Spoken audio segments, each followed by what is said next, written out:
From the Land Grant University in Urbana-Champaign, Illinois, this is the Closing Market Report. It is the 16th day of January 2026. I'm Extinction's Todd Gleason. Coming up, we'll talk about the commodity markets with Mike Zuzolo. He's at globalcomresearch.com out of Atchison, Kansas.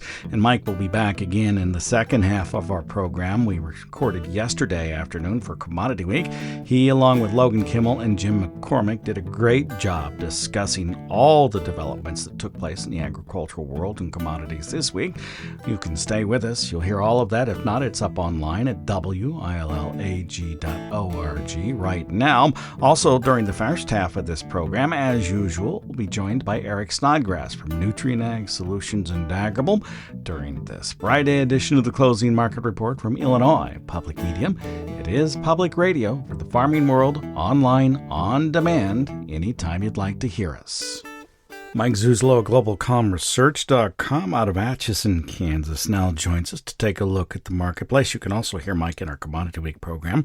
That'll come up immediately following this interview. Well, actually after Eric Snodgrass, but you get the idea. If you can stay with us for the whole hour, you'll hear all of it here right on our home station, and it's up online. Commodity Week at willag.org right now, or in your favorite podcast application.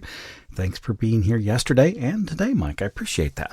Great to be back with you, Todd. Another great Commodity Week group. I just love doing these with the groups. They're just wonderful when you get everybody together and have the agenda set up and how you orchestrate everything. Well, thank you, Mike. You, Jim McCormick, and Logan Kimmel did a great job yesterday. We did not cover purposely some of the global numbers. I'm wondering if you could go through what we're hearing out of CONAB in Brazil and from Argentina, some of the sources there, and how that plays in your thinking. Yeah, you bet. And I think it's worth saying before we start on these specific numbers is we were fed a lot of changes and updates from a variety of sources out of South America, both Argentina and Brazil this week. Almost all of them you would classify as price negative for the soy complex, especially with one estimate climbing well above 180 million metric tons. But in that context, we still had the soybeans really perform well Thursday and Friday, and were able actually on Friday, March beans, now the lead month futures, able to get above its Thursday's high and, conclude an outside week higher in the price action. So really amazing performance given the fact that, as you say, we started off the week with Brazil's soybean projection by USDA at 178 million metric tons. That was up 3 million metric tons, but we didn't stop there. And by the time we got to Friday, we had several estimates out, and Sophos Mercado is another key private projection number estimate. They came out at 179.3 million metric tons. As you look at the Brazilian production when it comes to AgroConsult, they went above 182 million metric tons. And I believe most of this, especially with the USDA, the yield is not the issue. In fact, USDA's got 5.8 tons per hectare. That was actually down from last year by 0.3 of a ton. I think it's really the acreage base. If I remember right, we're looking at 120 million acres of soybeans planted in Brazil this year. So just a staggering number as they can continue to expand their acreage base. Argentina, a little bit different situation when it comes to the Brazilian soybean numbers. All looked very similar when it came to everybody increased. Everybody's close to 180. But big differences between the Rosario exchange. I noted, Todd, at 62 million metric tons for the corn crop, whereas Argentina corn for USDA's report at the beginning of the week came in at 53 million metric tons. So 9 million metric ton difference there, both of those fresh estimates. Here again, I looked at the acreage and the yield. It looks as though we have probably a little bit of a combination. USDA is at 7.1 tons per hectare. On a decent acreage base, but Rosario's higher than that. So I would say the trade is probably buying more into USDA than Rosario, given the impending drought that we're starting to see as we get into the second half of January in the Pampas regions. How important is it for U.S. producers to consider these competing supplies from outside the United States and the impact it may be having on their local basis? Yeah, in fact, tying the two together, domestic basis and the global supply demand balance sheet, we have to remember that it is not, 5 or 10 years ago. We have an unbelievably bigger infrastructure and supply chain set up between China and Brazil and China and South America than we had 10 years ago. And so they're going to be more competitive on the transportation costs than they ever have been before. And we also have to remember we are in the starting of harvest. I mean, harvesting of new crop beans has already begun in Paraná, Mato Grosso, Bahia, a lot of the Pará states, and they're going to start gaining momentum by the end of this month. There's just less weather bullishness because of harvest pressure in Brazil as a whole compared to Argentina. And, Argentina is just tiny compared to Brazil in both corn and beans, but Argentina exports so much more of their corn out that they are a bigger player in the world and into the trade than Brazil is. Maybe oversized, I should say, an oversized player. Plus, this Safrinha corn crop, as it gets planted with the Brazilian soybeans getting harvested right now, this weather market's just now starting. So when I look at, the top 8 or 9 factors that drive prices, especially given USDA cutting the U.S. exports 60 million bushels this week, it's just very difficult to say beans can be the price leader to the upside. You can say that soybean oil could be the price leader to the upside, depending on what the Trump administration and EPA do with their domestic policy. But then Friday, we saw Canada and China come together and agree to lower tariffs in Canadian canola. And so it's much more of a dynamic and moving target in soybeans as far as giving us support in the long term. It seems a lot like last year. It needs to be sold and profit needs to be locked in a lot more aggressively, it would seem to me. Hey, thank you, Mike. Great to be with you, sir. Thanks. That's Mike Zuzolo. He is with GlobalComResearch.com out of Atchison, Kansas. Speaking of Mr. Carney, the Prime Minister in Canada, he was in Beijing. And up next, we have a story from north of the border and a farm broadcaster who is located in the Ontario province. Closing Market Report is a production of Illinois Public Media, online on demand at willag.org, where you can listen to our programming. Just click and play from the website at willag.org.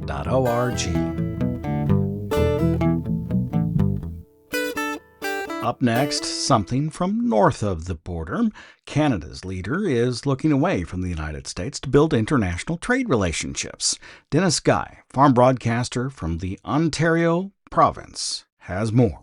President Trump has described the USMCA as transitional. And meeting with Canadian Prime Minister Carney at the White House last year, Trump said the deal may have served its purpose as an international trade agreement that's been the envy of the world and as the pillar of economic integration for nearly 40 years. North American free trade is at a critical juncture, in large part as a response to Trump's dismissive tone of the USMCA pact. Mark Carney has been circling the globe to foster new trade agreements and to strengthen deals with Canada's current trading partners. Prime Minister's stated goal has been, since his election last year, to broaden the country's international trade portfolio and in that process to decrease Canada's dependence on the United States. This week, Carney flew to Beijing to meet with the president of China to discuss various issues, including China's high tariffs faced by Canadian pork, seafood, and canola. Carney told reporters that he sees agri-food tariffs as one of his top issues for discussion on his China agenda. The objective of the meeting was to establish that relationship, to unlock very important shorter-term issues. Canola, same with the fishing industry. Those are important issues for us. We're going to be working hard to get those resolved. For those hardworking farmers, fishers, it means a pathway to address the tariffs that China has on them. almost to illustrate Carney's goal of securing less dependency on American trade. President Trump was within a stone's throw of the Canadian border on the same day that Carney was talking to reporters in China. At an automotive plant in Detroit, Trump continued to dismiss the need for an ongoing USMCA pact. It's irrelevant to me. I don't even think about USMCA. We don't need their product. We don't need cars made in Canada. We don't need cars made in Mexico. We want to make them here. Ottawa is highly aware that courting a more positive relationship with China will cause friction with American negotiators currently at the beginning stage of formally reviewing the USMCA. But Prime Minister Carney explained that as dealing with a U.S. administration on trade issues becomes increasingly difficult, it only makes good economic sense to build closer ties with the world's second largest economy, China. It's important that we are engaged with the world's largest country by population, second largest economy by value, and increasingly influential to the global system. It opens up a much bigger set of opportunities over the course of the next few months for a broader range of Canadian businesses to come back to a relationship, and you build on that. That's what is now unlocked, which was not the case 24 hours ago. Reporting from Canada, I'm Dennis Guy. And I'm Illinois Extension's Todd Gleason. Let's check in on the global growing regions with Eric Snodgrass. Now, he's a meteorologist at Nutrinag Solutions and with Agrable, joins us each and every Friday. Thanks for being with us again, Eric. I'd like to get started here in the United States because I was thinking, as I was looking outside today, hey, wait a second, the little bit of snow that we've had, sort of melting. We're in the mid-30s for the day. I hadn't been paying attention exactly as to when the super cold weather's supposed to come in, but it's headed our way, right? It is, yeah. I mean, the warm-up we've had today has been on some south winds. I'm actually looking at my window at the neighbor's flag, and it's still blowing out of the south. And so we crept up with some warmer temperatures, but this is pretty short-lived. As we work our way through the weekend, I mean, there's a chance that by Sunday night and Monday morning, we're talking about like single-digit lows or even colder in places. And then there's a couple more times late next week and then again next weekend where these temperatures are going to be way below average. And we've got repeated shots of very, very cold air. And it's coming on some pretty strong winds. I'm not sure if you've seen this week, but from Montana through Wyoming, parts of the Dakotas down into Colorado, even western Nebraska, they're looking at 60 to 80 mile an hour winds today. But it's not the winds there that I'm concerned about, to be honest with you. It's the winds over the Arctic. So you mentioned the temperatures. There is this area up in the Arctic right now that's getting the squeeze from Alaska all the way over to Scandinavia. We're about to what we call bridge the Arctic with a ridge. And that bridging ridge, that's kind of hard to say, is going to just displace cold air, Todd. And it is on its way toward us. So it's gonna really drop temperatures in a huge way here across the Midwest, and that's going to come with some snow. It's going to come with some windy conditions at time, and just overall unpleasant. I don't think it's not gonna be nice for a while. So I'm going to laugh about it. Maybe that'll make me feel better. Well, maybe, or you can just run those 2 snow throwers you have. Yeah. Although I don't think we're going to get that much snow, particularly in the eastern Corn Belt, which worries me a little bit because we have and remain kind of dry. Yeah. Particularly from here going east, I think. We are. And you may not feel it when you go out and just look, but if you get down in that soil and just kind of take a look at some of the state of the vegetation this time of year, which is, it's usually brown and dead and whatever, but things just don't have that kind of real rich look to them, which they can carry in winter. And as a result, I think there's a lot of clues out there that just suggest that this has been a dry one. And we're going to have to rely a lot on spring rains to get us out of this mess once we get later into, March and into April to revive this soil moisture problem. But Todd, you're right. I mean, we are going to get some snow, but it's coming out of clippers, which are by their very nature dry. They're originating up in, Canada. But I will say this, watch, let's call it January 23rd through the 26th. On the nose of the biggest push of the Arctic air, I think there's the chance that we could squeeze out a bit more moisture in this area, not from a big, spinning low pressure system, but just a squeeze on the front end of an Arctic front that could bring some moisture. But again, Frozen moisture on top of frozen soil is not a drought curing event. So we have to just think about it that way. Now, we have been talking about ushering out the little girl and ushering in a little boy. Yeah. Is that moving along? It is quite rapidly. And there's a lot of people across this country that can't wait for that to happen. And many of them are in the cotton belt or in the winter wheat belt where, I mean, Todd, I keep looking at it every day, but in Hays, Kansas, okay, right in the middle of Kansas, they've almost picked up 60 GDDs so far in 2026. Now, normal is nothing, right? They shouldn't have any, but it's been that mild the farther west you go. Well, the other problem is it's bone dry. It's extremely dry in parts of the Mid-South. It's dry in the Delta. It's dry in the plains. Western Nebraska, driest since 1893. And all that would go away if we could get the jet stream to finally come out of Hawaii and hit California. And that's more typical of an El Nino. Now, the problem is we may not make the transition fast enough to benefit from that in winter. And then here's the big issue. El Nino transition years. So you come out of a La Nina into an El Nino, we tend to not see as much spring severe weather in the Central Plains. And that's an area that I'm worried about, that if we don't get some sort of change, they're going to have drought there that builds all spring long as well. So where could the severe weather be? More Midwest, Mid-South, Southeast. And that gives us just a different look at 2026 growing season than we've seen in a while. So there's a lot still on the table right now, but that big transition away from La Nina is going to be probably the biggest story going forward into 2026 because it is happening today, moving fast right now. And we're about to see a sizable shift that we haven't seen since 2023. Anything in the history of weather that gives you a clue as to how this might play out? There is. And this is where things kind of get a little interesting in terms of like, hey, let's go find years that just pique our interests. And so let me give you some of them that goes back into the 80s, all right? Years where we've come out of a La Nina into an El Nino. My favorite year is 2018. But in my analog package, here we go, ready? 2023, 2014, 2009, 06, 02, 1997, 1994, 1991, and 1986. Now, I know that's a lot of years for people listening to process, but some of those years are going to start to ring a bell with a few folks. And if you're thinking it through, what's crazy is some of those transition years were absolute bin busters for Illinois. I'm thinking like, 2018 or 2014 or 2009. But we also remember that 02 was scorching hot, 91 was scorching hot. And so it's a mixed bag going forward.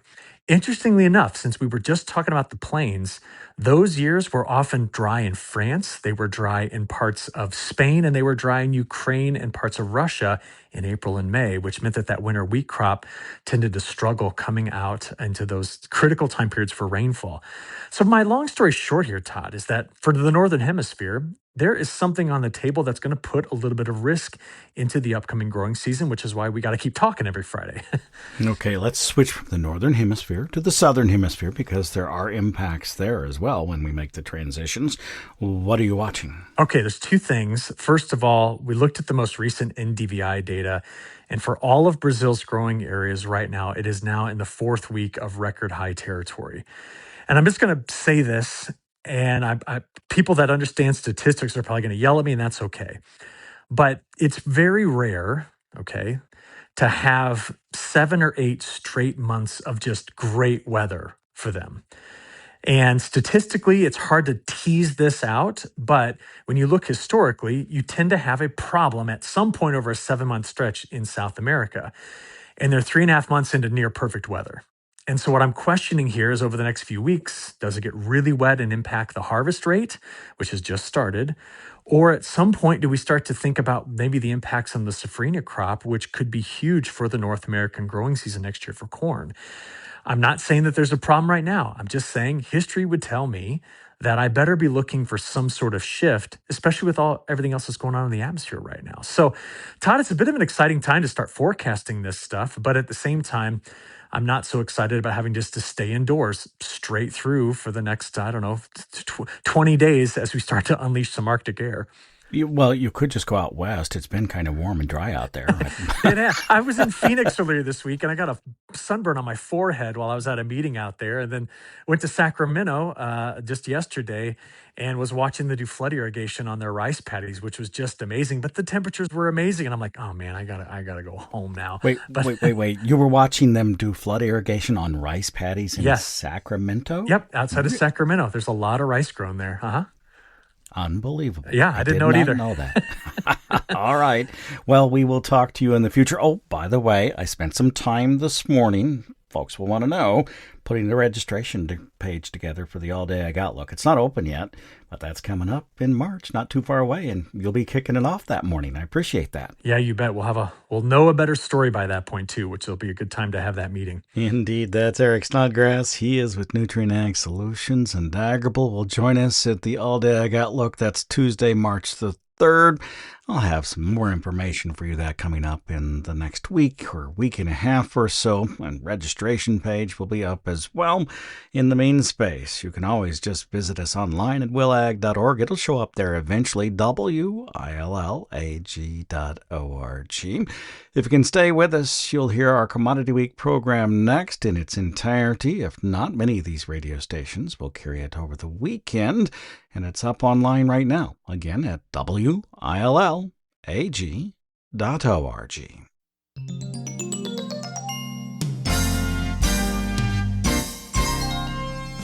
Well, welcome to Commodity Week. I am Todd Gleason.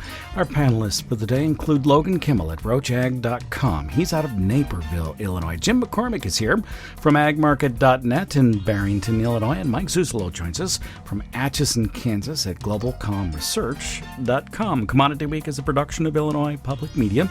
It's public radio for the farming world, online on demand at willag.org. Mike Zuzolo, let's begin with the Monday reports. It was an interesting report related to both the crop production and the WASDE figures, or World Agricultural Supply and Demand estimates, along with the winter wheat numbers and the grain stocks. Mike, I want you to run through the winter wheat planted acreage numbers for me, if you could, really quickly, and give me a quick assessment of that. And then we'll get into the meat of those reports that took place on Monday. Yeah, you bet. 33 million acres all winter wheat, Todd. Trade was pretty much on the low end of that number. In other words, they were thinking 32.4. So while it's a lower number as a whole over the last 5 years, it was still above the average trade guess. So that kind of put some different tint on the reaction in the market. Hard red wheat stayed pretty even with last year at 23.5. SRW the same, 6.14, right there with last year. We did lose some in white wheat, with no surprise there with the upper Midwest plains issues that we've had weather-wise. They came in at 3.36. Since the report came out and those winter wheat numbers have been digested, it's really, the trade I think has really gone back to what's happening over in the Black Sea and what's happening with the crude oil market. They didn't even really look at the fact that winter wheat drought issues on Thursday, when we got the weekly update, are still posting 19% above a year ago, and we're looking 14 days out in hard red wheat belt country with very little precip, coming off 60-degree temperatures, heading into 20, 30-degree temperatures. So still a lot of weather, I think, to trade in that wheat. You may hear more from Mike Zuzolo, along with Logan Kimmel and Jim McCormick, and our Commodity Week program online right now, if you'd like, at willag.org, willag.org. Otherwise, many of these radio stations will carry it over the weekend. You've been listening to the Closing Market Report on this Friday afternoon. Do visit that website, where you'll also find information from the agricultural economist, the crop scientist, and the animal scientist from right here on the Urbana-Champaign campus of the University of Illinois. I'm Extension's Todd Gleason.